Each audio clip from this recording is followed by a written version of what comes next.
তো এই হরে কৃষ্ণ শুরু ভক্তবৃন্দ, তো এটা হচ্ছে ঝোলযাত্রা মহোৎসব। তো আপনারা জানেন এই লীলাটি বৃন্দাবনে শুরু হয়েছিল। তো আমি বইকালেও এটা অনেক আলোচনা করেছিলাম এই বিষয়ে।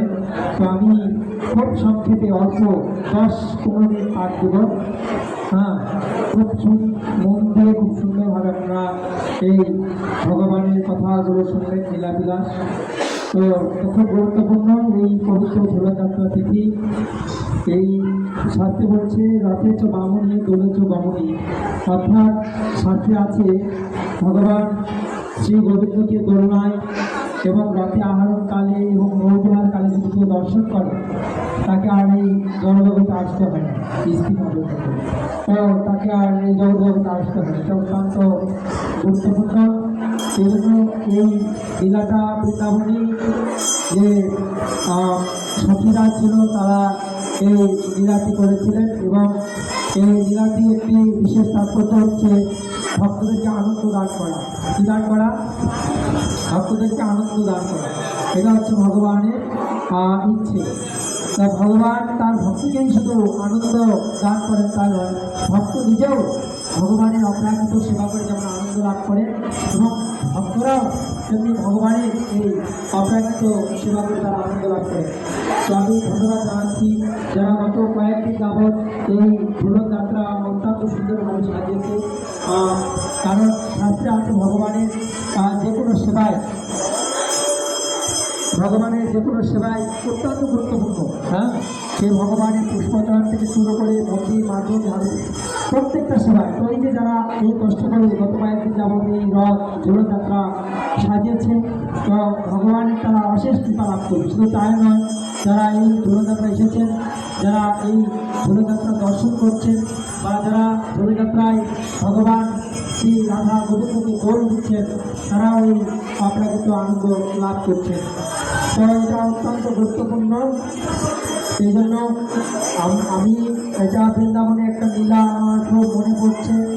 তো বৃন্দাবনে আপনারা জানেন বৃন্দাবনের আকাশ মধুর, বাতাস গাছের ফুল ফল পুষ্প, পাখির কলকাতার সুমধুর একটা পরিবেশ।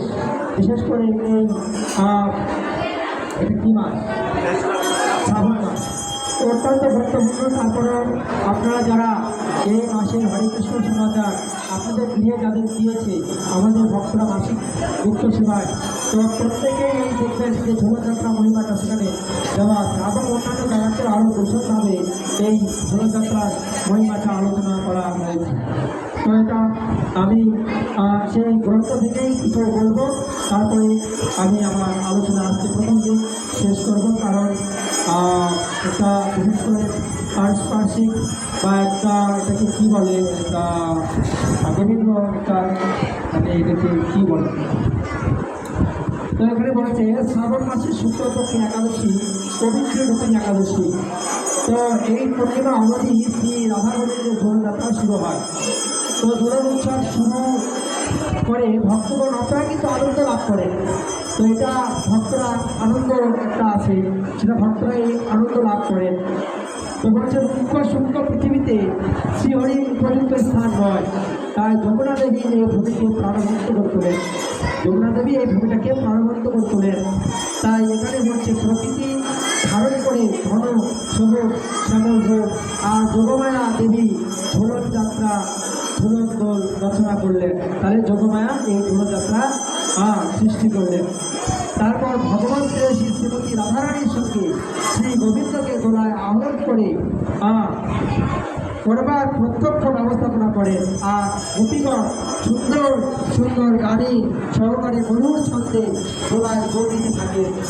সকলে সুন্দরভাবে নববেশভূষায় সজ্জিত হন, এবং সেখানে বনের দেবী পশু পাখি কান্তর্ব অপ্সরা কীর্তন বিদ্যাধা প্রভৃতি এসে এখানে গাছপালা পুষ্পবৃষ্টি নিত্য কীর্তন প্রকৃতি কাছে এই মহা উৎসবে তারা আনন্দ আপনারা হয়ে যায়। যেমন শুধু ভক্তগণ কিছুক্ষণ আগে আমি দেখেছিলাম কিছু কিছু ভক্তগণ নৃত্য করেছিলেন, আর কিছু কিছু ভক্তগণ নৃত্য করে নিয়ে দাঁড়িয়েছিল, কিছু কিছু ভক্তগণ কীর্তন করেছিল, কিছু কিছু ভক্ত শ্রবণ করেছিল। সবাই মহান ভাগ্যবান। কিন্তু বলছে শাস্ত্রে যে ভগবানের সামনে ওই খুঁটির মতো খম্বার মতো দাঁড়িয়ে না থাকে যদি একটু নৃত্য করা যায় তাহলে ওই নৃত্যর তালে তালে আপনার প্রতিটা পাপ নষ্ট হয়ে যায়। বুঝতে পারছেন? সেই জন্য আমরা আগামীকাল থেকে খুঁটির মতো খম্বার মতো দাঁড়িয়ে থাকবো। হাত তুলে রাজা আছেন, আমরা একটু করে হলে ভগবানের সামনে আমরা নৃত্য করি। কারণ এই নৃত্য করলে কি হবে?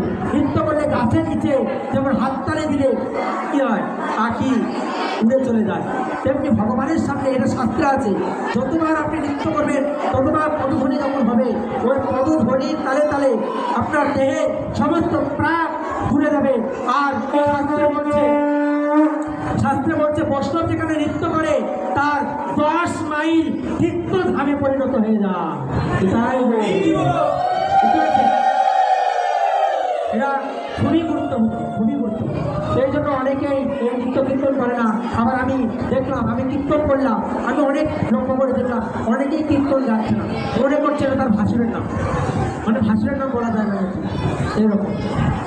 কীর্তন করতে হবে, আমরা সব করি, কিন্তু ভগবানের যখন নাম করতে পারি বলি আমি বললাম বলে হরে কৃষ্ণ,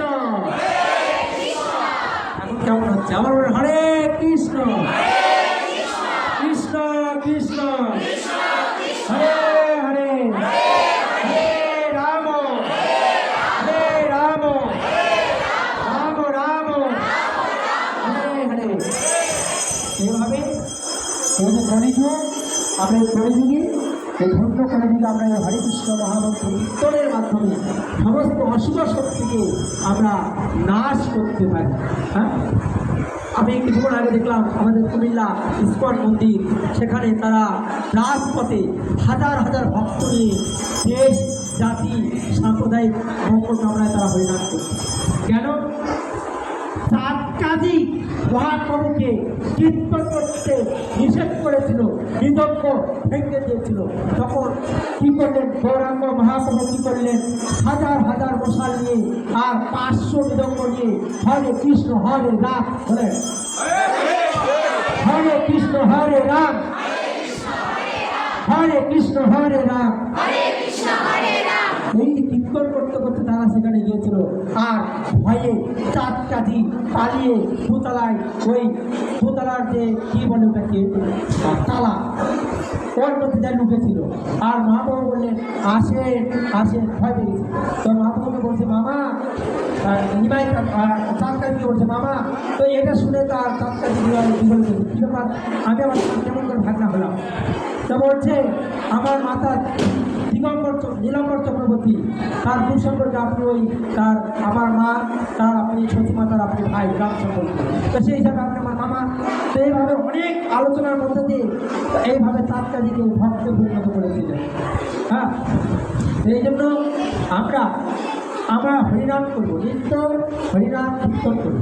হরিনাম কীর্তনে যত মানে রামনামকারী পুরুষ নাশক যত কলির অশুভ শক্তি আছে, আপনারা সবসময় কৃষ্ণ নাম করবেন। আমি বিকালে 1 ঘন্টা পাঠ দিয়েছিলাম, আজকে লাইট আসেনি, তো ওই পাঠে আমি বলছিলাম রাখে কৃষ্ণ মারে কেউ, মারে কৃষ্ণ।